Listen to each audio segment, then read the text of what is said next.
Olá, estamos aqui para mais uma resenha teológica, juntamente com você para vermos os principais assuntos de domingo, dia 16 de junho de 2024. Nós iremos conversar aqui sobre uma temática bem ampla, mas eu já tenho a minha pergunta que no momento propício irei fazer aqui aos nossos pastores, pastor Israel Belo de Azevedo, pastor titular da igreja, e aqui pastor Alcenir Mota, pastor de missões da Igreja Batista Itacuruçá, e a gente vai conversar sobre a Amazônia que está chegando, né, pastor? E qual é a minha pergunta? Predestinação é uma doutrina bíblica ou não? No momento certo nós iremos falar sobre esse assunto. Mas, pastor Israel, nós começamos como sempre cedo, momentos com Cristo, sempre tendo uma reflexão muito prática. E qual foi a reflexão deste domingo? Vou ler o texto que eu li. Jeremias 33. Eu sou o Deus eterno. Venha e me chame. Se você me chamar pelo meu nome, eu responderei. Quando eu lhe responder, vou lhe anunciar coisas grandes e novas, pelas quais você não esperava. Penso que só essa leitura já é suficiente, não preciso explicar, mas isso me trouxe o texto que eu li hoje, antes de vir para cá, Jeremias 39, que conta a história da queda de Jerusalém, em julho do ano 586 a.C., que depois de tudo isso, Nabucodonosor II, rei da Babilônia, manda cuidar de Jeremias. Dá para imaginar Nabucodonosor II cuidando de Jeremias para que nada de mal lhe acontecesse em meio a toda aquela angústia e tragédia? Aquilo me inspirou profundamente. Este é o nosso Deus eterno. Foi essa ideia que procurei desenvolver nessas promessas, e encerrei essa micro-sessão com 6 mensagens, e agora vou falar sobre algumas pérolas da Bíblia, que às vezes nós não percebemos na leitura e que eu quero destacar para o nosso enriquecimento. Não sei quanto tempo vai durar, porque as pérolas são aí aos milhares, mas vou destacar talvez umas 15, por aí. E a gente poderia ter aqui, como a juventude chama, um spoiler, uma pérola aí que o senhor, quando estava preparando, já veio logo à sua memória. Como eu estou agora em Jeremias, eu estou com muita vontade, em algum momento, fazer uma leitura cronológica em voz alta do livro. Porque quando nós colocamos o livro numa perspectiva cronológica, quase que romanceada, podemos dizer assim, autobiográfica por Jeremias, a riqueza é muito grande. Você veja, por exemplo, em meio àquela confusão toda, mais de uma vez, Jeremias sai e vai resolver um assunto particular.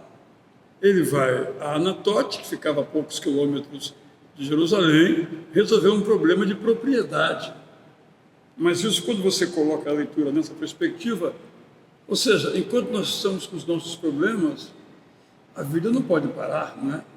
A gente tem que continuar, porque temos elementos adiante. É isso que a riqueza da Bíblia nos mostra, e eu quero destacar essas coisas tanto no Antigo quanto no Novo Testamento.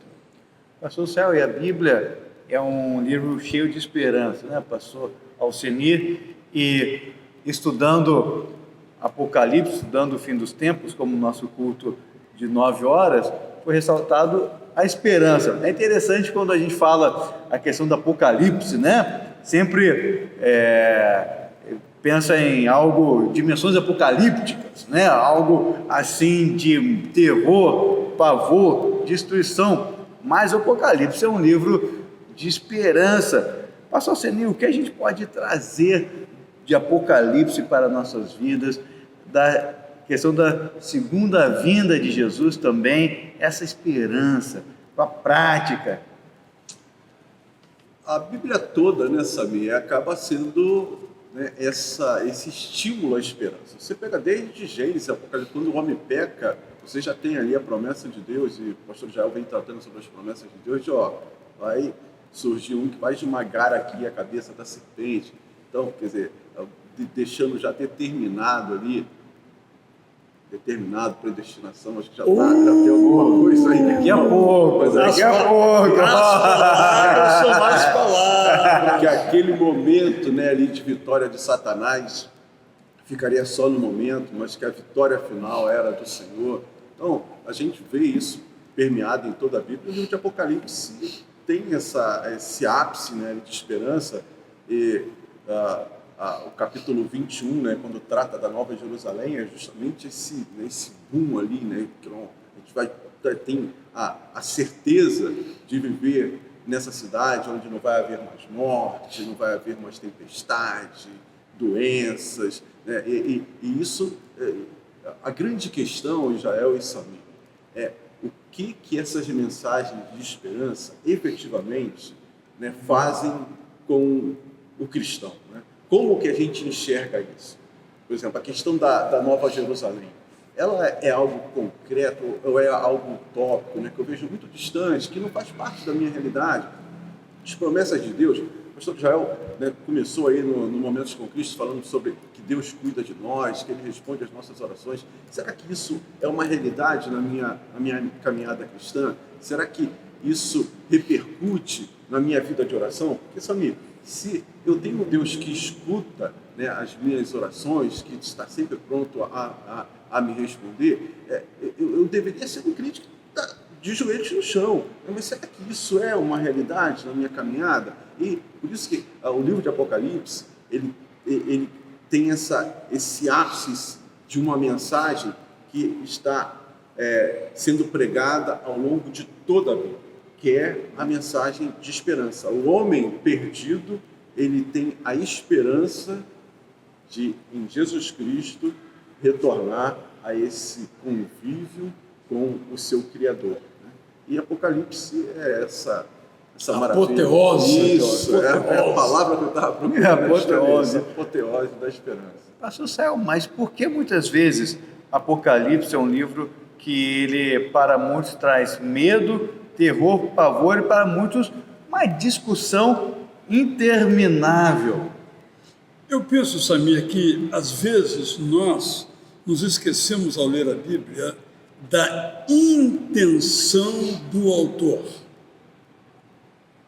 que é, afinal e ao final, o Deus eterno. Esquecemos a intenção e ficamos discutindo detalhes que não fazem parte da intenção. Vou dar um exemplo, Jó. As pessoas discutem, mas Jó, Deus realmente conversou com Satanás ou aquilo é ficção? Qual é a importância disso? Zero. É zero. Mas as pessoas discutem. E quando nós fazemos isso, nós perdemos o principal. Claro que podemos discutir, mas não podemos dar ênfase a isso. Então, esse é um aspecto. Aí, quando você chega no tema do Apocalipse, ou da escatologia, a discussão se o milênio é antes, se é depois, qual é a importância disso? Zero. Então, as nossas questões doutrinárias são de zero importância. Aqui o Alcenir falou, a importância do Apocalipse Deus está no controle. Eu não preciso me desesperar, seja numa questão pessoal, municipal, nacional ou mundial. Deus está no controle. O que Ele vai fazer, não sei. Como vai fazer, não sei. Mas Ele vai fazer. É o caso... quem podia imaginar que Nabucodonosor iria cuidar de Jeremias? Ou que Ciro, dois reis, vamos chamar idólatras, opressores, horrorosos, mas poderosos, seriam usados por Deus para que a esperança ficasse demonstrada. Então, é isso que a gente, às vezes, se perde. Eu lamento que nós gostamos de uma discussãozinha. Quanto à palavra, é interessante que, em inglês, o livro da Bíblia se chama Revelation, que é uma tradução de Apocalipse. E, em português, se resolveu transliterar livro de Apocalipse. Então, facilita muito um pouco dessa em língua portuguesa dessa falta de compreensão de que é revelação. Como toda a Bíblia é revelação, então o Apocalipse é a apoteose, já que usamos aqui a palavra, a apoteose da revelação, o summit, o ponto mais elevado da revelação. E só isso. Mas as pessoas usam as palavras como querem. Nós temos que sempre voltar à Bíblia para usar no sentido da intenção original de Deus. Maravilha.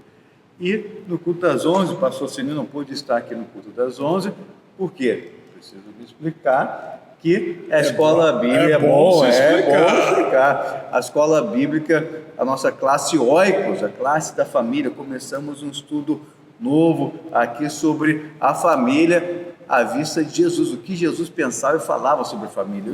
Está muito bom o nosso estudo. Mas pastor Ceni que esteve presente, como foi o nosso culto das 11?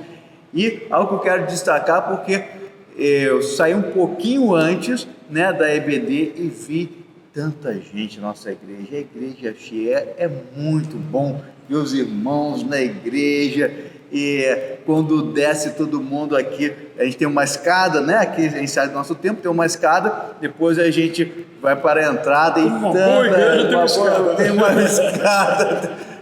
Ainda bem que aqui tem dois lados, né? E tanta gente ali, foi um domingo muito especial. Mas pastor Ceni, qual o destaque ali para a nossa mensagem das 11? Bom, o Israel continuou ali no livro de Apocalipse, né, abordando ali as igrejas, né, ali do início do livro. E assim, o que eu fiquei, né, e que me marcou mais, que é algo que a gente acaba tendo uma dificuldade muito grande nessa medida, às vezes, de entender, é que Deus, o Deus Criador, Ele é o controlador de todas as coisas. Né? Ele controla todas as coisas.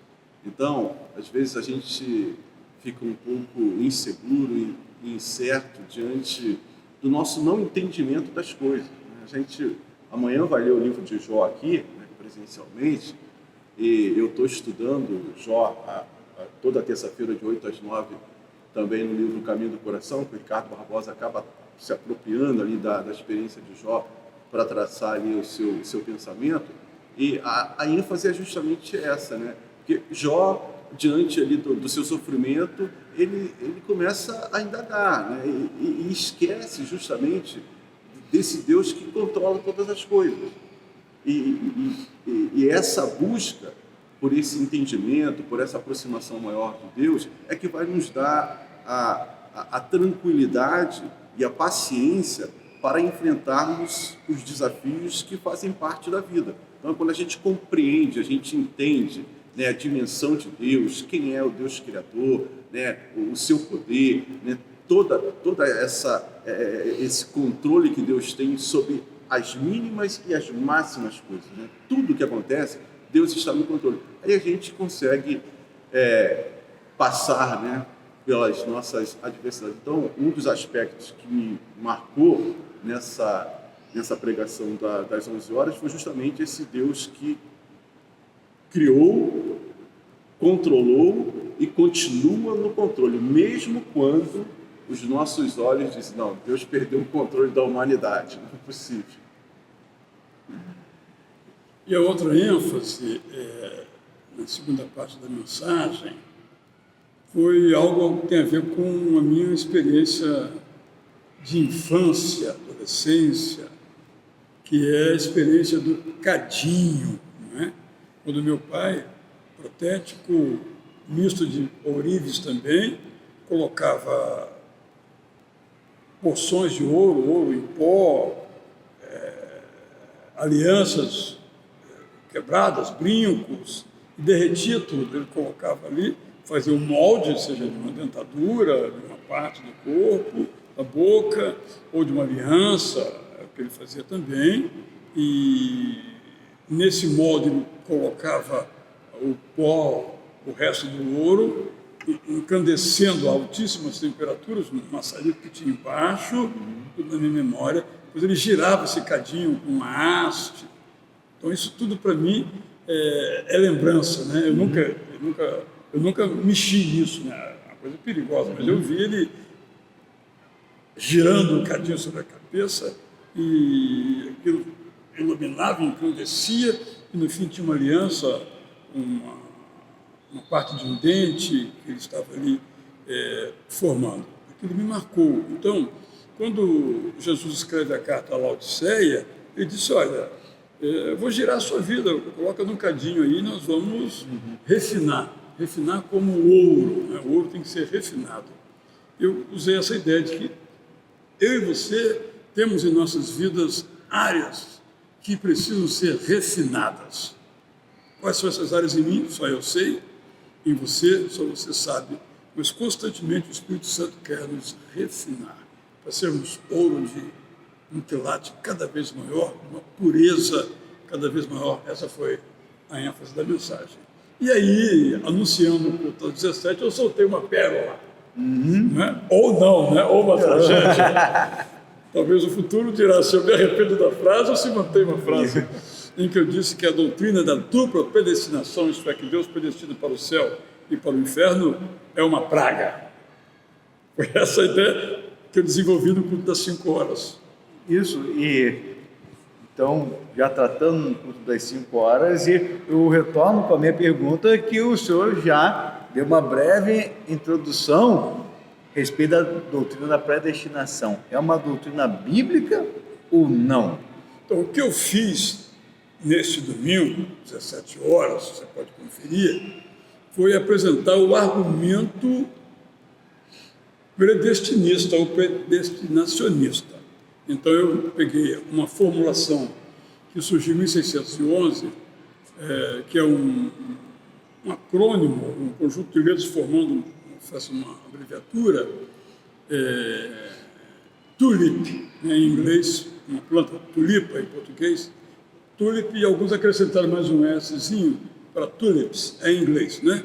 Para dizer, então, que o ser humano é totalmente depravado, mostrando também que a eleição é incondicional, em inglês unconditional, a eleição, a escolha é incondicional, mas que a expiação, a obra de Cristo na cruz é limitada, limited atonement, é limitada aos que já foram previamente determinados ou predestinados à salvação.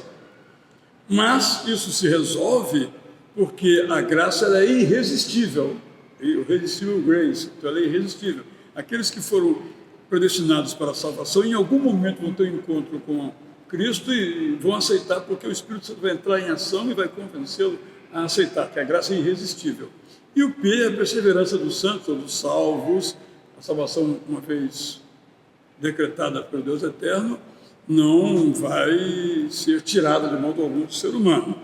E alguns acrescentam o S de sovereign, decretos, né? Decrees, os decretos de Deus são soberanos, mas o tulip, ou tulips, um ou outro, é bastante suficiente. Eu procurei apenas demonstrar, se tem os versículos bíblicos principais dessas correntes, não ainda tratei especificamente da questão.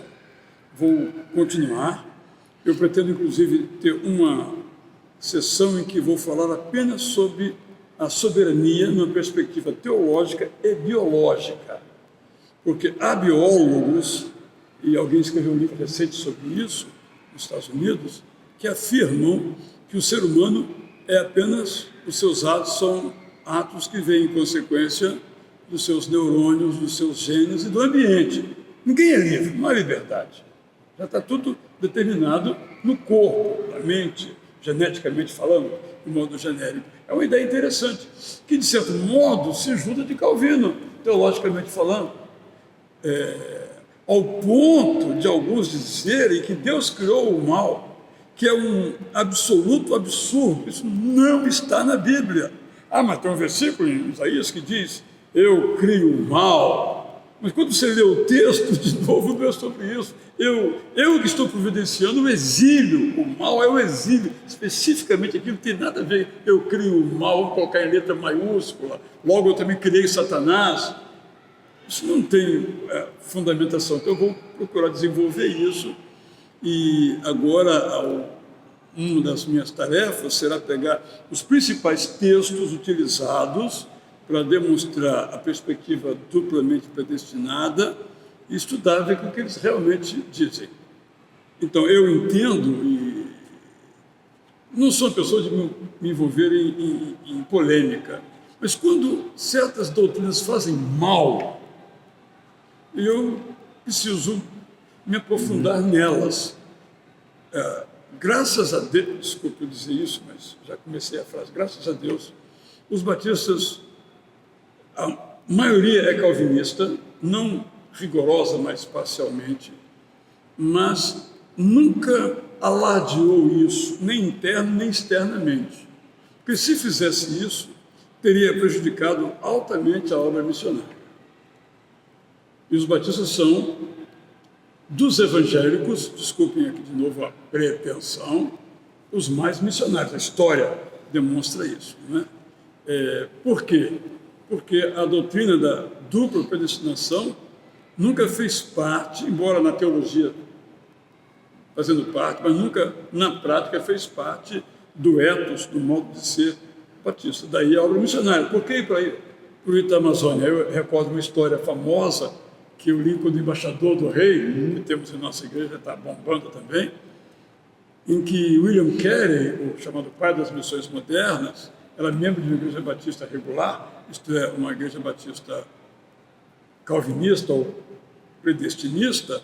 Ele, estudando a geografia, diz a história que ele estava no seu escritório de sapateiro, na sua oficina, melhor dizendo, ele estava com um mapa mundi, e ele olhou para a Índia e disse: nós temos que evangelizar a Índia. Aí levou a proposta para a igreja, falando aqui no século XVII, ele levou a proposta para a igreja, século XVII, perdão, e aí a igreja disse: ô garoto, senta aí, se Deus quiser salvar os indianos, não vai usar nem a nós, nem a você. Por quê? Qual era a doutrina? A doutrina da predestinação. Então, se na Índia houvesse alguém, se é que houvesse, olha que Deus limitador é esse, né? Predestinado para a salvação, com uma graça irresistível, Deus daria um jeito para o evangelho chegar a essa pessoa. Mas a fé não vem pelo ouvir? Ouvir a palavra de Deus, ouvir o evangelho, como ela virá se ninguém pegar, né? É claro isso no apóstolo Paulo. E aí ele se sentou, engoliu em seco e fundou a Sociedade Missionária Batista de Londres. E ele mesmo foi o primeiro enviado, quase que o auto-enviado, né, para a Índia, e fez um trabalho absolutamente magnífico, porque ele não cria nessa perspectiva de que Deus vai dar um jeito que não seja a evangelização. E os batistas têm muito forte esse ideário. Não estou dizendo que os outros não tenham. Metodista tem, luterano tem, presbiteriano tem, congregacional tem, os pentecostais têm, mas os batistas estão muito forte na sua gênese. Com isso, penso eu, por esse ardor missionário, essa perspectiva predestinacionista acabou ficando em segundo plano. Não é? E eu entendo que Calvino, que foi um gênio, não há dúvida alguma, interpretou os textos bíblicos de uma maneira muito unilateral, não vendo os outros textos sobre a liberdade humana, sobre o livre-arbítrio, confundindo, ao meu ver, controle, o senhor mencionou agora, com uma prévia determinação. Os batistas resolvem esse assunto com uma palavra: presciência. Uma coisa é a presciência de Deus. Ele sabe. Ele sabia que o primeiro casal ia pecar? Sim. Ele previamente determinou que o primeiro casal iria pecar? Não. O casal fez uso da sua liberdade. Quando nós fazemos uso de nossa liberdade, podemos escolher, inclusive, não amar a Deus. Uma escolha que nós fazemos. Quando nós olhamos, por exemplo, o exílio, Deus previamente determinou o exílio? Não. Ele disse: se vocês continuarem na opressão, na idolatria, escravizando seu próprio povo, adorando a Baal, vocês vão para o exílio.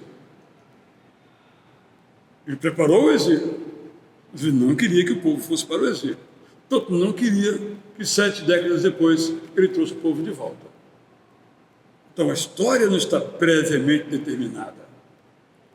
Nós somos advertidos das consequências dos nossos acertos e dos nossos erros. E nós escolhemos o caminho que nós queremos. Então, para terminar o meu argumento aqui, pensar num Deus que diz: Samir, esse vou salvar. Israel, esse eu não vou salvar. É absolutamente inconsistente, incoerente, contraditório ao Deus eterno, que é amor. Então Deus não manda ninguém para a perdição, nem manda ninguém para a salvação. As pessoas escolhem a perdição, escolhem a salvação. Mas Judas não era o filho da perdição no momento em que ele se perdeu. Mas ele estava ali para ser um seguidor de Jesus e poderia, como tal, ter morrido. Quando o senhor falou a respeito dos batistas e o calvinismo, né? Eu creio que, pelo menos eu entendo assim, que nós batistas escolhemos alguns temas dentro do calvinismo onde nós concordamos. Por exemplo, uma vez salvo, sempre salvo. Aqui falamos bastante, né? Mas não compramos todo o pacote calvinista. Eu acho, né, que hoje a maioria das igrejas batistas não compra o pacote todo da doutrina de Calvino, mas algumas coisas também da doutrina de Armínio e outras, como a gente vai construindo dentro aí da doutrina batista. Algo que me chama a atenção da predestinação e que na nossa história nós não compramos o pacote completo, principalmente a predestinação, o senhor ressaltou essa questão de missões e também a questão do apelo nas igrejas batistas, né? Nas igrejas batistas, nossas cruzadas evangelísticas, as igrejas batistas, nós sempre fazemos o apelo, temos a prática do apelo, e que geralmente nas igrejas históricas sempre muito forte. Culto da manhã, culto então de doutrinas, culto da noite, culto de evangelismo, culto então onde é pregado o evangelho, e sempre tem aquele momento do apelo que é a decisão da pessoa. A pessoa tem essa escolha, tem o momento do apelo. Por causa de duas pessoas. John Wesley, que inventou o apelo. Sim. John Wesley pregava muito direto, né? Ou você que está dormindo no púlpito aí, no culto aí, levanta, você que está dormindo, rapaz? Hoje dá processo. Dá processo, né? Então, isso foi algo muito, muito forte. E depois nos Estados Unidos, durante o período do reavivamento, chamado revival, né? Os dois dois revivamentos americanos, se começou essa ideia do apelo, e num contexto calvinista aquilo foi um pouco escandaloso. Sim. Né? Mas foi algo novo, nesse sentido de criar as condições para que as pessoas tomem as suas decisões. Então, os batistas têm essa história. Às vezes, eu já ouvi alguém colocando no chat do YouTube, lá depois alguém me comentou comigo, vocês acham que os batistas estão com razão. Bem, vamos deixar bem claro, nós cremos que a nossa doutrina é a correta, óbvio. Que se eu cresce que é a doutrina metodista, seria metodista. Se eu cresce que era católico, seria católico. Então não é nenhuma afirmativa orgulhosa. Agora, eu acho, Samir, que no caso especificamente, a doutrina do livre-arbítrio e da predestinação não são contraditórias. Mas aí está no seu livro. Está no livro, o plano e o caminho, que é exatamente a conclusão que eu chego a esse respeito. Que quando você tem um texto bíblico como o de Romanos capítulo 8, você tem que resolver aquele problema que está ali. Claro, ele não diz que Deus predestina. Ele não entra em detalhes sobre... Esse é o problema. Ele não fala... Eu queria justamente, Léo, porque é muito fácil você falar para um público que está junto com você, que pensa como você. Agora, se a gente pensar aquele crente que lê a Bíblia e está lendo o livro de Romanos, porque eu vejo que Paulo tinha uma tendência predeterminista, né? Então, você citou aí o capítulo 8, eu quero trazer aqui o capítulo 9, né? Em que você falando, aí, eu como um crente aí, o pastor já está falando isso, mas como é que isso se encaixa na palavra dele? Quando Paulo diz aqui, no capítulo 9, né, de Romanos, a partir do versículo 9, diz assim, porque a palavra da promessa é esta, por este tempo virei e Sara terá um filho. E não somente isso, mas também a Rebeca, que havia concebido de Isaque, nosso pai. Pois não tendo os gêmeos ainda nascido, nem tendo praticado bem ou mal, para que o propósito de Deus, segundo a sua eleição, permanecesse firme, não por causa das obras, mas por aquele que chama, foi-lhe dito, o maior servirá o menor. Como está escrito, amei a Jacó e aborreci a Esaú. Então eu, como um crente que leio a Bíblia e que eu particularmente sou, né, um fã do apóstolo Paulo, o Paulo não concorda com o pastor Israel, não. Eu acho que Paulo tá numa linha contrária ao que o pastor Israel. Como é que, Israel, como é que você, né, fala para esse crente que está te ouvindo, mas que se depara com um texto desse, e aí como é que a gente encaixa essa palavra dentro da questão do livre-arbítrio, né, e que, né, refuta a questão da predestinação, né, da escolha prévia de Deus. Pois é, na sua fala mesmo, algo aí que, né, tem trazido tanto estrago, porque existem denominações que foram criadas com base nisso, né? A gente tem aí os nossos irmãos, não primos, né? Não, os presbiterianos não são nossos primos, são nossos irmãos em Cristo Jesus. Né? Intensamente irmãos. Exatamente, a gente tem vários... Irmaníssimos. Temos vários presbiterianos que frequentam e caminham conosco aqui na nossa igreja, então são nossos irmãos. Mas como que isso se pacifica? Como é que a gente harmoniza isso? Bom, eu prometo, em um próximo culto das 5 horas, discutir esse texto, especificamente esse texto. E, de novo, é um texto da diatribe paulina, isto é, do modo de argumentar de Paulo, não faz parte da sua teologia, mas da sua argumentação. Então, esse é um aspecto, digamos, hermenêutico, um aspecto da interpretação do texto. Mas eu vou estudar esse texto nesta hora, quando chegarmos lá, porque esse texto, ao meu ver, não nos fala de predestinação. Porque aqui, mas eu não vou me antecipar agora, vamos deixar ali, mas eu estudo, numa dessas coisas, eu vou estudar todos os textos que são utilizados, como esse, por exemplo, como uma prova irrefutável da predestinação. Dupla, né? Porque ele destinou um para o amor, né? E o outro para o não amor, vamos dizer assim, né? No caso de Esaú e Jacó. E tem outros, muitos textos também. E tem outros, muitos textos também que dizem o contrário. Como é que nós conciliamos isso? Eu penso que o nosso grande exercício, aí eu quero só chamar a atenção aqui, que a nossa teologia, você falou de a gente prega, como se diz na gíria, a gente prega para crente, né? A outra questão é quando nós estamos conversando com alguém na rua, no trabalho, no escritório, e a gente fala, olha, fulano, você não adianta se esforçar, porque se você for predestinado para o inferno, você não tem como escapar. Agora, você que foi já previamente destinado a ir para o céu, você tem que aceitar e está resistindo, mas não tem outro jeito. Você vai. Isso é absurdo. Não temos nem como continuar a conversa. Eu penso muito, sabe, Alcenir? Penso muito nisso. Você sempre faz essa oração aqui, um trecho dessa oração. Naqueles pais cujos filhos não se converteram ainda. Olha, ao meu ver, o sofrimento que um calvinismo estrito provoca.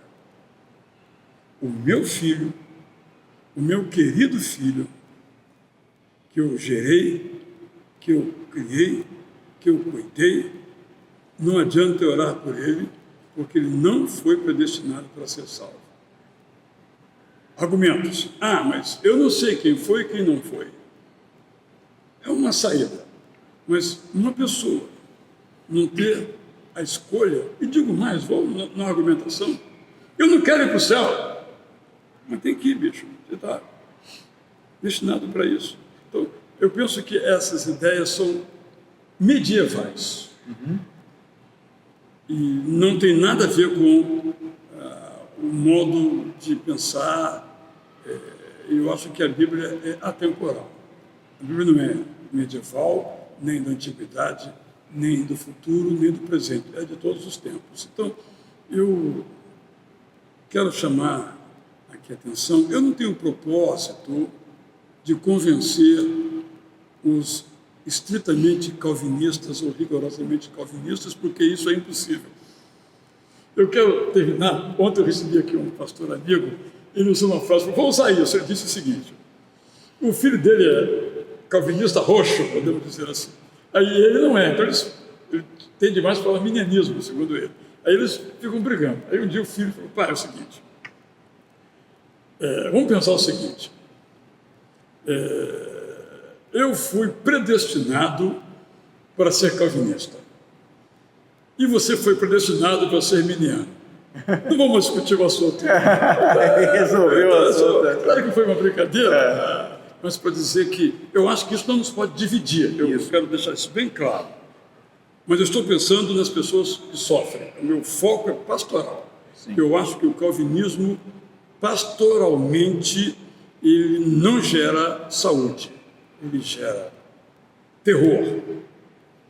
E o Deus eterno é o Deus do amor, da alegria, da esperança, de toda a bênção.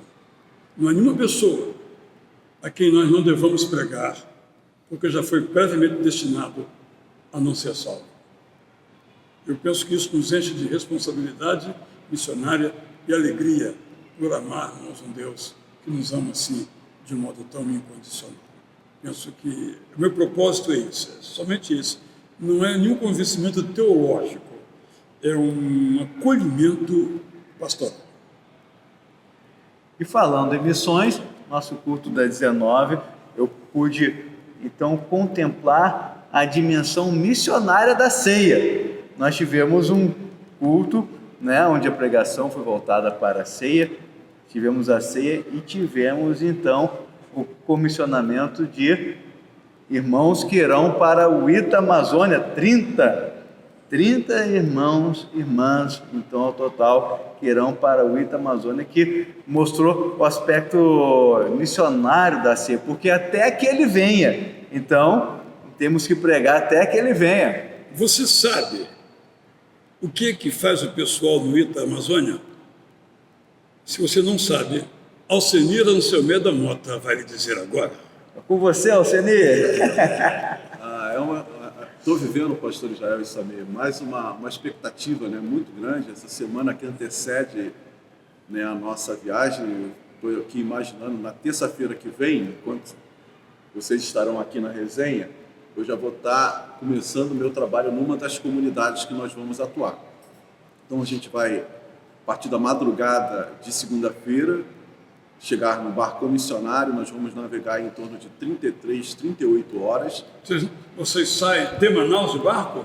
Não, de Manacapuru. Manacapuru fica a 2 horas de ônibus de Manaus e isso encurta a nossa viagem em torno de 10 horas. Se a gente fosse sair de Manaus, seria mais de 40 horas de navegação. Então a gente pega um ônibus no aeroporto Eduardo Gomes, em Manaus, a gente vai até Manacapuru. Aí em Manacapuru nós embarcamos no barco missionário e aí começa a nossa jornada ali no Rio Amazonas. E aí, quando for na terça-feira de manhã, a gente já acorda numa comunidade.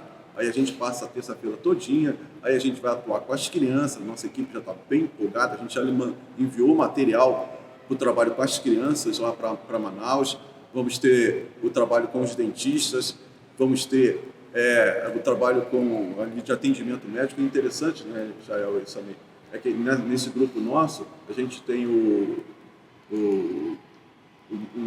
que está se formando agora em odontologia, né, que é o filho do Fábio e da Márcia, lá na UF, Lucas, né, está no último ano da UF, e também a Vasti, que acabou de ser diplomada em medicina, Isso. que vai estar conosco já colocando ali. E temos o Haroldo, que Sim. é doutor em medicina. Pois é, mas o Haroldo já está lá no outro patamar. É, né? outra comparações, né? Esses jovens aí já colocando diante de Deus a sua habilidade, né, o seu dom, para serem ali usados. E o Haroldo também, que vem lá de Belém, né, para se juntar a nós ali em Manaus.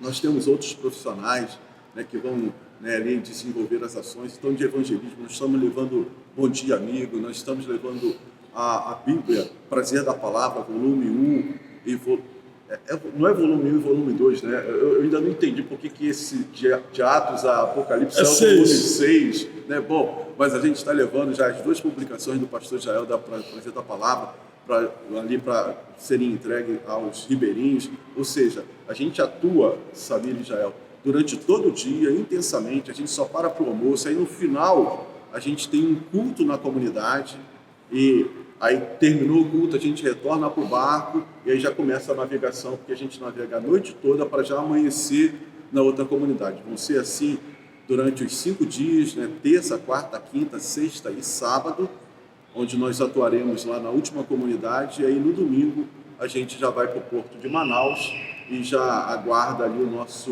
retorno, que vai se dar na madrugada de segunda-feira. O nosso grupo, a maioria, sai de Manaus em torno de 1h50 do dia 1º de julho. Então, é uma semana bem intensa e que a gente pode ver o agir e a manifestação de Deus ali em todos os detalhes. Pastor Cílio, nós já tivemos 7 ou 6 em Amazônia. A gente foi 16, 17, 18, 19, a gente interrompeu na pandemia, né? 20, 21 e 22, aí retornou 23 e 20, que são 6, né? A gente vai estar indo para o 7º. 7º agora. Esse é o nosso 7º. Você sabe que eu gosto muito de histórias missionárias. Qual a sua história missionária no Itamazônia? Eu sei que são várias. Agora você vai ter que escolher uma só. Você me perguntou para eu dizer uma coisa maravilhosa nova da Bíblia, né? E agora você também apertou uma só, eu sei que são vários. 6 vezes lá, são várias histórias, mas aquilo que, quando você pensa em Itamazônia, que aquece o coração, eu tenho que ir de novo, vou levar a igreja mais uma vez, o que está ali marcado. Samir, cada viagem, cara, é uma experiência nova, sabe?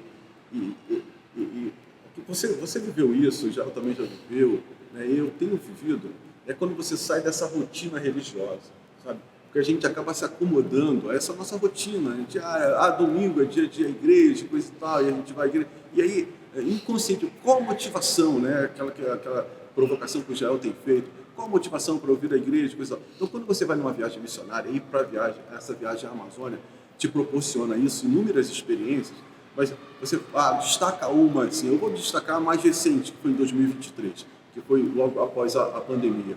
Né, o relato do casal de missionários que trabalha, que coordena o projeto Novo Sorriso da Amazônia, que é o André e a Germana. Então, eles falaram que durante a pandemia ficou aquela questão, né, ali, como é que a coisa ia acontecer. Então, teve uma inundação, né, ali em Manaus, e eles tiveram a oportunidade de sair de barco, assim, de canoa, sem muito propósito, encheram ali de cestas básicas, mas não tinham destino, e aí pararam assim, e viram um senhor sentado numa daquelas palafitas, daqueles tábuas que colocam ali para as pessoas andarem sobre as águas, né, que estava tudo inundado. Aí o André foi e abordou. Vem cá, tudo bem com o senhor? E coisa e tal, está precisando de alguma coisa? Aí aquele senhor era um pastor de uma igreja que estava orando, porque muitas pessoas tinham perdido tudo e ele não tinha como suprir a necessidade daquela comunidade. E o André estava andando junto com a Germana a ermo, com várias cestas básicas, sem saber exatamente qual o destino, mas aí Deus faz essas coisas, cara. Sabe? Aí você, peraí, eles deviam ter combinado, né? Já sabia. Não sabia. Aí você vê a mão de Deus, cara, sabe, unindo uma coisa. Outra explicação. Mas já, aí isso, sabe, renova a sua fé e a gente sai dessa mesmice, cara. de ficar achando que os milagres de Deus são só ali para as páginas do Novo Testamento, do Antigo Testamento, não. Deus continua agindo hoje. O problema é que a gente fica muito cético, né, cara? A gente fica muito acomodado e você acaba, as coisas estão acontecendo, mas você não está sensível ao que Deus está realizando. E aí quando você vai para uma operação dessa, parece que, sabe, o agir do Espírito Santo te torna-se mais. Você vê pessoas que não falavam do Evangelho aqui, aí quando vai para uma viagem dessa, a gente teve um testemunho do irmão aqui, você ali, cara, eu nunca falei, nunca preguei o Evangelho lá no Rio de Janeiro, mas aqui eu estou pregando o Evangelho, fui lá na casa, me desinibi, falei de Jesus e coisa e tal. Então são situações que acontecem, cara, que só te estimula a cada vez mais buscar essa intimidade com Deus e se colocar, né? Eu acho que é se colocar para ser usado pelo Senhor. Depois disso, o que nos cabe dizer? Cabe fazer um convite para você que está conosco agora, para orar por essa viagem missionária. A nossa equipe, então, com 30 missionários aqui, estaremos partindo esse dia 23, né? 23 de junho de 2024. Convido você para estar orando, porque eu tenho compreendido, parafraseando Lutero aqui, que missões se faz de joelhos, com joelhos daqueles que ficam e com joelhos daqueles que também vão. Então, missões se faz de joelhos. Contamos então com as suas orações para essa viagem missionária e que Deus continue abençoando a nossa igreja, as igrejas do Senhor no Brasil, no mundo e a sua vida. Até a próxima!